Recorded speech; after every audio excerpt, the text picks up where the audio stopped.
कि एटम्स वाले चैप्टर को हम आज करेंगे, ठीक है, सिर्फ एटम्स वाले चैप्टर को हम आज करेंगे। और ध्यान से देखिएगा, मैं आपको पहले वो कराऊंगी जो प्राइमरीली आपको आना चाहिए, ठीक। देखो, एटम्स के अंदर हमने बचपन से 9 ग्रेड से पढ़ा है बेटा, वेरी वेरी इंपॉर्टेंट टॉपिक, कि मैम सबसे पहले हमारे पास होता है थॉमसन्स मॉडल। होता है, बताइएगा। सबसे पहले हमारे पास होता है थॉमसन मॉडल। क्या कहा था थॉमसन ने? Can anybody tell me? Guys, you're in 12th class, I expect you कि आप मुझे बताएं so that I can move on to the Bohr model directly. Positive pole में नेगेटिव चार्ज एम्बेडेड होते हैं। हाँ, और मैम पुडिंग का एक पुडिंग या वाटरमेलन भी होता है इसका। ठीक है। जैसे वाटरमेलन में सीड्स होते हैं तो वो सीड्स के इलेक्ट्रॉन्स बोले जाते हैं और बाकी सारा जो रेड पार्ट होता है वो पॉजिटिव पार्ट हो जाता है। करेक्ट। ऐसे तो एक्सप्लेन थॉमसन किया ने था क्या उसमें। बोला था? थॉमसन का मॉडल सबसे पहला था, जे थॉमसन का मॉडल सबसे पहला मॉडल था जिसमें उन्होंने एटम को समझाने की कोशिश की थी बेटा। तो उन्होंने बोला था that atom is spherical, atom is spherical. तो उन्होंने बोला एटम इज स्फेरिकल, और स्फेरिकल होने के साथ साथ उसमें जगह जगह पे ये इलेक्ट्रॉन्स एम्बेडेड है, जगह जगह पे इलेक्ट्रॉन्स एम्बेडेड है। तो this model is looking like a watermelon now. तो यहाँ पे उन्होंने बोला कि जो ये पॉजिटिव पार्ट है, ये जो रेड वाला पोर्शन है, जैसे हमारे वाटरमेलन का रेड पोर्शन होता है, तो उस रेड पोर्शन को बोला कि इस एरिया में है सारा का सारा आपका पॉजिटिव चार्ज, इस एरिया में सारा ये वाला रेड पोर्शन जितना भी है।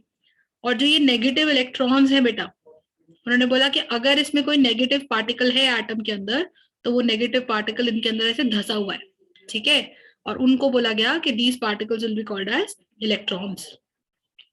तो जब जे थॉमसन ने ये मॉडल दिया ना बेटा, तब तक हमें ये पता चल चुका था कि एटम के अंदर इलेक्ट्रॉन है, मतलब एक नेगेटिवली चार्ज स्पीशी है, और एटम के अंदर प्रोटॉन है। Everybody are you understanding which is positively charged? Are you understanding my point?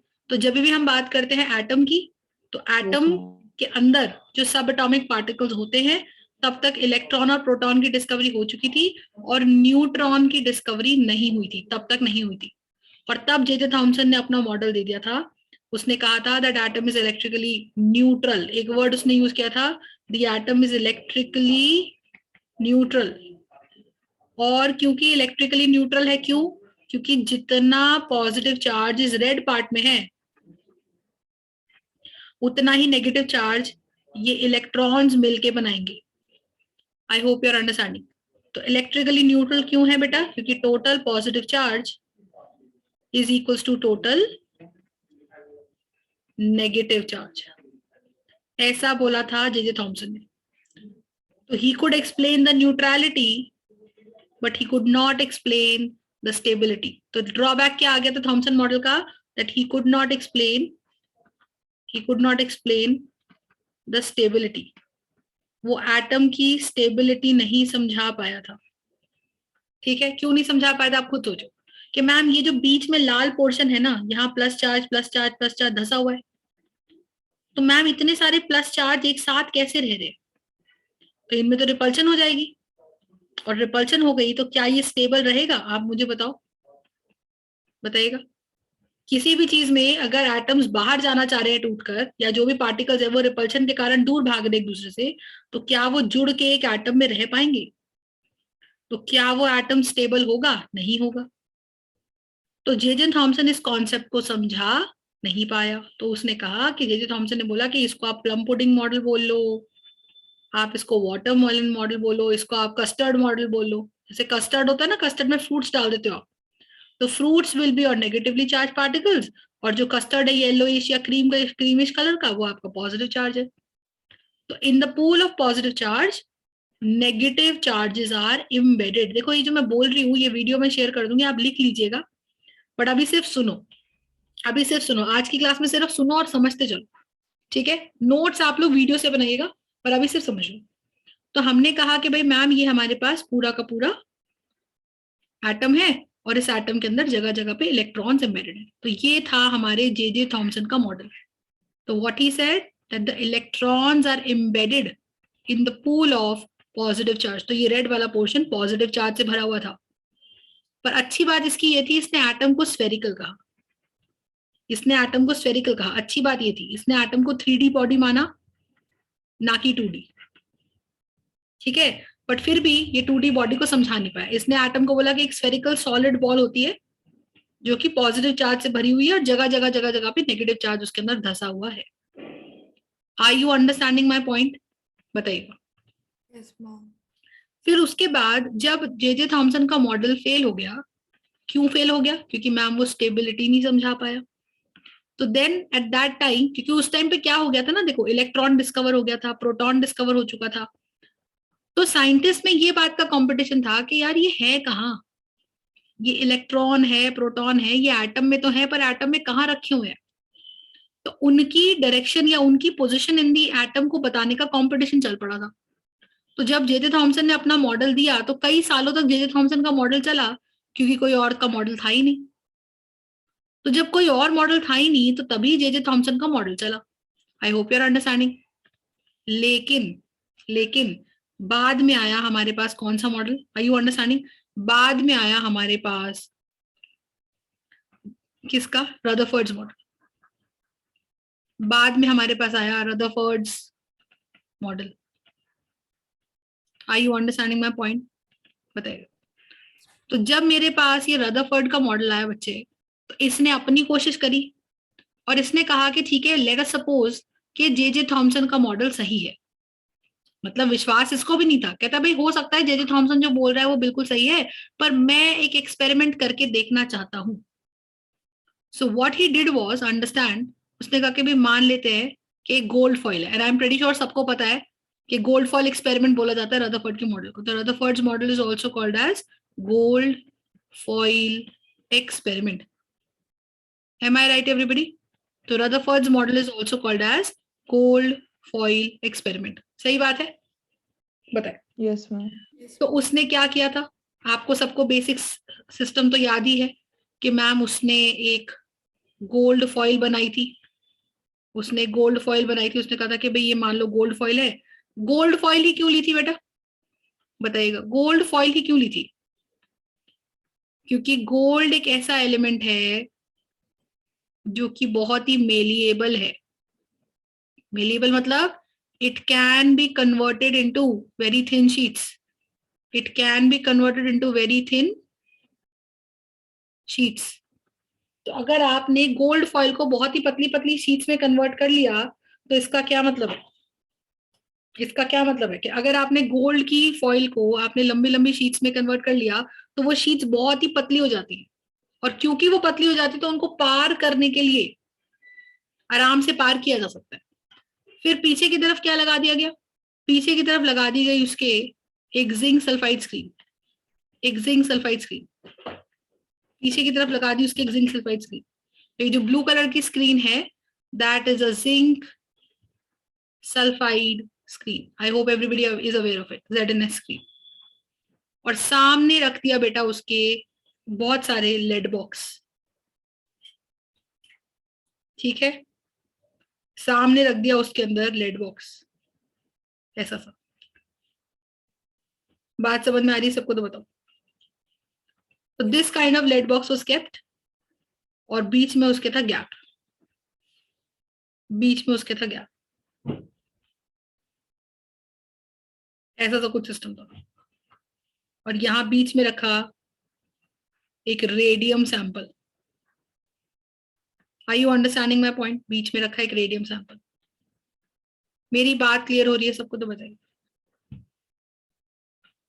ठीक है, तो जब रेडियम सैंपल रखा बच्चे, जब रेडियम सैंपल रखा, जस्ट अंडरस्टैंड, जब रेडियम सैंपल रखा, तो रेडियम सैंपल क्यों रखा? क्योंकि radium sample is a very good source of या वेरी रिच सोर्स ऑफ, लिखते जाइए, लिख लो या सुन लो, अल्फा पार्टिकल। तो radium is a very rich या good source of alpha particle. मतलब रेडियम ना एक इलेक्ट्रो, क्या बोल सकते हैं आप उसको, रेडियो एक्टिव एलिमेंट है। It's a radio active element. और ये रेडियो एक्टिव एलिमेंट कैसा है? अनस्टेबल है, मतलब इसका न्यूक्लियस अनस्टेबल है। अभी न्यूक्लियर के चैप्टर में बताऊंगी स्टेबिलिटी या इनस्टेबिलिटी क्या होती है, पर अभी बस ये समझो कि मैम ये रेडियो एक्टिव है, मतलब इसका न्यूक्लियस अनस्टेबल है। और क्योंकि उसका न्यूक्लियस अनस्टेबल होता है, तो वो अपने अंदर से बड़े सारे अल्फा पार्टिकल निकाल निकाल के फेंकता है बेटा। तो ये जो अल्फा पार्टिकल है, what is exactly an alpha particle? An alpha particle is nothing but a group of 2 protons and 2 neutrons. Alpha particle is a group of 2 protons and 2 neutrons. मेरी बात सबको समझ में आ रही है तो बताइएगा। तो अगर it is a group of 2 protons and 2 neutrons, just tell me one thing, कि क्या ये हीलियम का न्यूक्लियस है? क्योंकि अगर हीलियम पूरा एटम होता तो उसमें बेटा जी 2 इलेक्ट्रॉन्स और हो जाते। Are you understanding my point? बताइएगा। ये तो उसमें अगर मैम 2 इलेक्ट्रॉन और हो जाते तो हम कह देते कि जी ये अल्फा पार्टिकल है। बात क्लियर हो रही है सबको? तो बताओ। पर क्योंकि ये उसमें 2 इलेक्ट्रॉन्स नहीं थे, क्योंकि अगर उसमें 2 इलेक्ट्रॉन हो जाते तो ये हीलियम एटम कहलाया जाता, जिसका के शेल कंप्लीट था, ड्यूप्लेट कंप्लीट था, 2 प्रोटॉन न्यूक्लियस में थे, 2 इलेक्ट्रॉन बाहर थे और साथ में 2 न्यूट्रॉन भी थे। पर हीलियम एटम नहीं था ये। रेडियम में से, रेडियम के न्यूक्लियस में से कौन निकल रहा है बेटा? Set of 2 protons and 2 neutrons. तो इस जोड़ी को आप क्या बोलते हो? Alpha particle. Do you understand my point? तो ये जो अल्फा पार्टिकल्स है हमारे, ये अल्फा पार्टिकल्स को बेटा बॉम्बार्ड किया गया, इन अल्फा पार्टिकल्स को भेजा गया टुवर्ड्स द गोल्ड फॉइल। ये हमारी गोल्ड फॉइल है और ये जिंक सल्फाइड हमारी फ्लोरोसेंट स्क्रीन है। आई होप ये सबको याद आ गया होगा क्लास 9 में हम लोग क्या पढ़ते थे। Is that clear everybody? तो साइंटिस्ट ने क्या सोचा? सोचो, साइंटिस्ट ने बोला रदरफोर्ड ने कि भाई देखो, मैं मान रहा हूं कि रदरफोर्ड, हो सकता है थॉमसन सही हो। तो उसने कहा कि भाई अगर मान लो थॉमसन सही है तो मैं एक एक्सपेरिमेंट करके देख लेता हूं। क्या एक्सपेरिमेंट कर लेता हूं? कि भाई थॉमसन के हिसाब से ये पूरा का पूरा एटम में प्लस चार्ज भरा पड़ा है, तो इसकी पूरे सरफेस पे भी कैसा चार्ज है बेटा? Positive positive positive positive. पूरे सरफेस पे यहाँ पर पॉजिटिव चार्जेस हैं, यस और नो? तो और मैं जो अल्फा पार्टिकल्स भेज रहा हूं, देखो अल्फा पार्टिकल में भी 2 प्रोटॉन और 2 न्यूट्रॉन है बेटा। तो 2 प्रोटॉन तो इसको पॉजिटिव 2 का चार्ज दे रहे हैं, पर 2 न्यूट्रॉन सिर्फ मास बढ़ा रहे हैं इसका। I hope you are understanding. तो कहने का मतलब ये हुआ कि ये जो प्रोटॉन्स एंड न्यूट्रॉन्स की जोड़ी है, ये जो प्रोटॉन्स एंड न्यूट्रॉन्स की जोड़ी है, आई यू अंडरस्टैंडिंग? तो ये प्रोटॉन्स और ये न्यूट्रॉन्स की जो जोड़ी है, इसकी वजह से मास तो इस पे पॉजिटिव है, पर न्यूट्रॉन सिर्फ वजन बढ़ा रहे हैं। तो चार्ज पॉजिटिव है लेकिन भारी वजन है। तो न्यूट्रॉन से सिर्फ भारी वजन हो रहा है लेकिन चार्ज में कोई कंट्रीब्यूशन नहीं हो रहा है। तो आप ये देखो व्हाट इज हैपनिंग कि अल्फा पार्टिकल जितने भी हैं, जब इनको बम्बार्ड में कराऊंगा तो यहाँ भी पॉजिटिव, अल्फा भी पॉजिटिव, तो पॉजिटिव शुड रिपेल पॉजिटिव। तो रदरफोर्ड सोच रहा था कि भाई मान लो थॉमसन सही है, तो उसके हिसाब से अगर यहाँ प्लस चार्ज भरा पड़ा है गोल्ड फॉइल में या एटम में, किसी भी एटम में, तो अगर पॉजिटिव भेजोगे ना इसकी तरफ तो पॉजिटिव से पॉजिटिव रिपेल हो जाएगा, पॉजिटिव से पॉजिटिव रिपेल हो जाएगा। और पॉजिटिव से पॉजिटिव जब रिपेल हो जाएगा तो हम मान लेंगे कि जी थॉमसन जो कह रहा था वो सही था। Are you understanding? तो उसने यही किया, उसने कहा लेट्स चेक थॉमसन क्या कहता है। तो सरप्राइजिंगली आप देखो व्हाट ही डिड वाज, उसने बहुत सारे अल्फा पार्टिकल्स भेज दिए किसकी तरफ? किसके तरफ? Has Mukul connected? Yes ma'am. तो उसने बहुत सारे अल्फा पार्टिकल्स भेज दिए गोल्ड फॉइल की तरफ, गोल्ड फॉइल की तरफ, गोल्ड फॉइल की तरफ। एंड टू हिज सरप्राइज वो एक्सपेक्ट क्या कर रहा था? आप बताओ, क्या वो एक्सपेक्ट कर रहा था कि अल्फा पार्टिकल इसको पार भी करके जाएंगे? उसके हिसाब से तो हर जगह प्लस चार्ज था ना थॉमसन के हिसाब से। तो प्लस चार्ज होने के कारण ही वाज एक्सपेक्टिंग कि अल्फा यहां तक आएगा फिर पलट लेगा, लेकिन सारे अल्फा पार्टिकल्स पास्ड स्ट्रेट। हाँ कि ना? समझ में आ रही है इतनी बात सबको? तो बताइए। when these particles passed straight बेटा, कुछ पार्टिकल्स इन द मिडिल दे केम, और जिस रास्ते आए वो यहां तक पहुंचे ए पॉइंट तक, और जैसे आए वैसे ही पलट लिए। तो हम बोलते कि they retraced their path. The alpha particle सिर्फ यहां से पलट गया बेटा ए पॉइंट से, वो ज्यादा पास ही नहीं जा पाया। और मोस्टली सारे पास गए, लेकिन जितना पास आते गए कोई कोई एंगल पे डिफ्लेक्ट हो रहा है, कुछ पास जा रहे स्ट्रेट जा रहे हैं, कुछ बिल्कुल स्ट्रेट जा रहे हैं, कुछ बिल्कुल स्ट्रेट जा रहे हैं, कुछ इधर स्ट्रेट जा रहे हैं, कुछ इधर स्ट्रेट जा रहे हैं, कुछ इधर स्ट्रेट जा रहे हैं, और कुछ ऐसे डिफ्लेक्ट हो रहे हैं, कुछ और डिफ्लेक्ट हो रहे हैं, कुछ और डिफ्लेक्ट हो रहे हैं। I hope you are understanding. तो ये देखा गया कि जब हमने जिंक सल्फाइड स्क्रीन को हमने छोटी मोटी जगह नहीं लगाया था बेटा, zinc sulphide screen almost covering 3/4 portion ऐसे लगी थी चारों तरफ इसके। तो हमें कहीं कहीं पे डिफ्लेक्शन स्पार्क हमको दिख रहा है, कहाँ?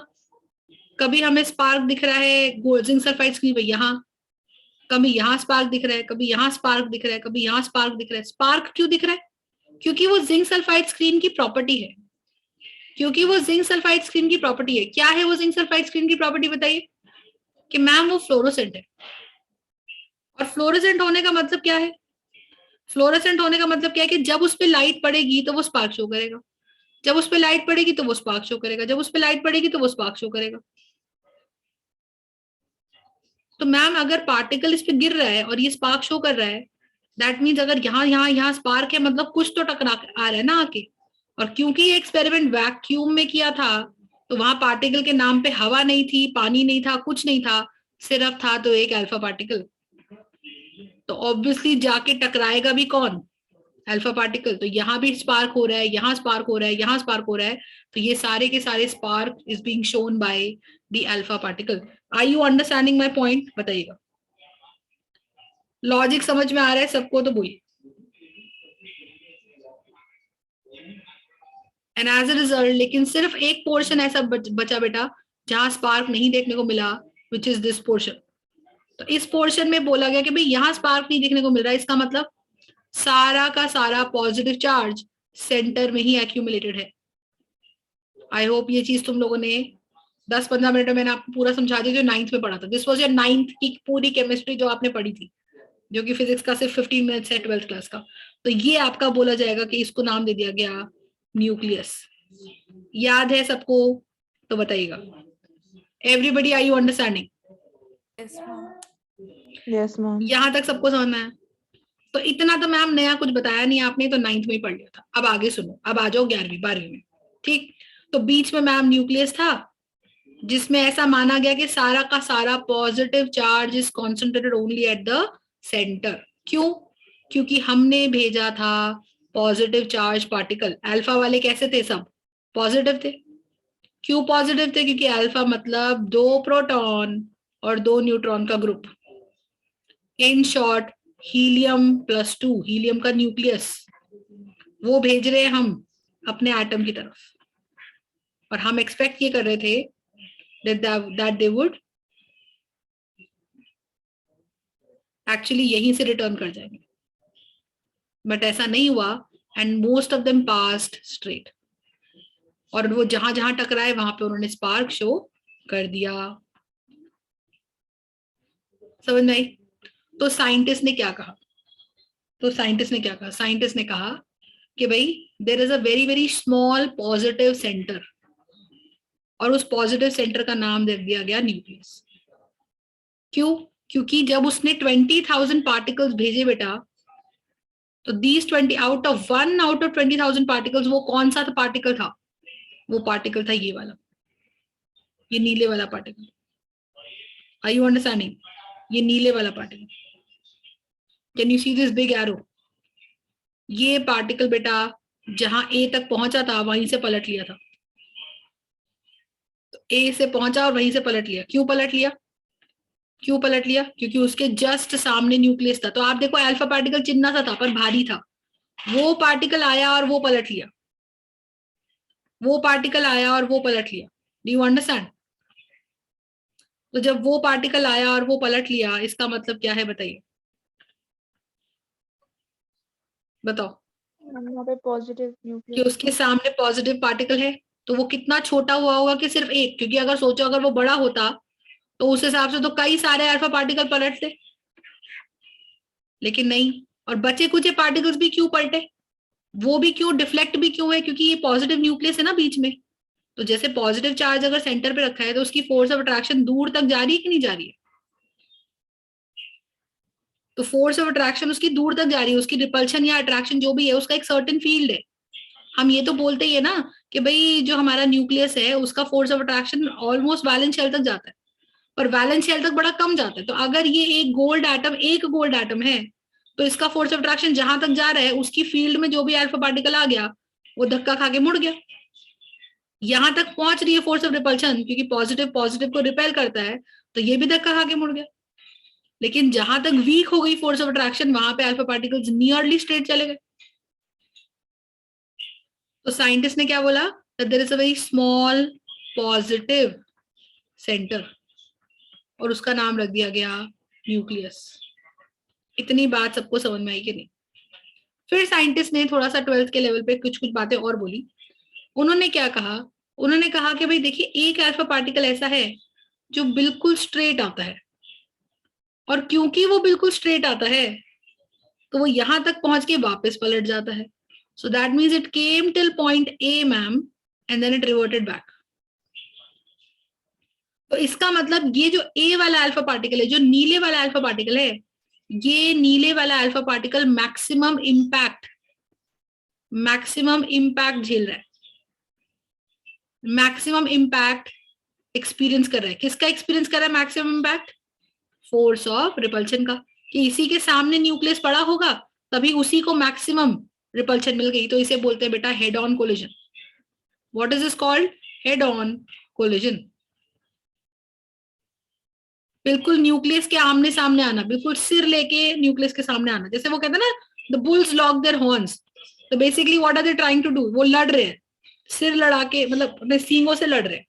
तो बिल्कुल ऐसे ही कि बिल्कुल हेड ऑन आ गए, ये बिल्कुल आमने सामने, और ये इसको धक्का मार रहा है, ये इसको धक्का मार रहा है, लेकिन मुड़ा कौन? अल्फा, क्योंकि न्यूक्लियस तो